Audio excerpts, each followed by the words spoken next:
The city changed overnight. At first, it was subtle. Screens, once filled with ads and news, began to flicker with strange images: lush green rivers, towering ancient trees, skies of a blue no one had seen before. Commuters, usually a blur of motion, would suddenly stop, their faces contorted with confusion.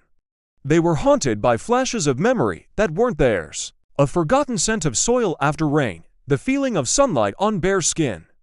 Some smiled, a look of pure wonder on their faces. Others screamed, clutching their heads as if trying to keep their minds from shattering. Soon, whispers turned to shouts. Crowds gathered in the concrete plazas, their voices a rising tide of confusion and fear.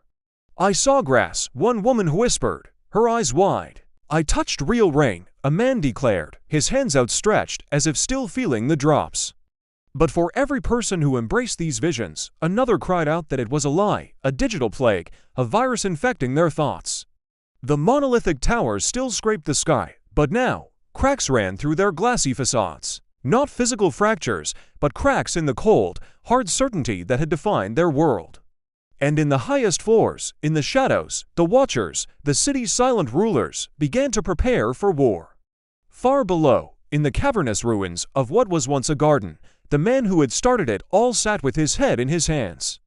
Around him, the root keepers, the guardians of the old world, celebrated. They believed he had planted a seed of hope, that salvation was finally at hand. But he trembled, consumed by doubt. What if I've only broken them? He asked the ancient machine beside him, what if the city can't bear to remember what it has lost? The machine's mask rippled with unreadable, ancient symbols. Then perhaps, it replied, its voice a low hum, it must break before it can grow. He stared into the darkness, haunted by the light of the seed he had unleashed. For a fleeting moment, he wished he had left it buried, that he had chosen the comfort of silence over the painful chaos of truth. But then, he felt something else stir within him, a stubborn, a logical hope. He hadn't destroyed the city, he hadn't saved it either. He had simply given it a choice, and choices, he realized with dawning clarity, were seeds themselves, each one holding the potential for a new beginning.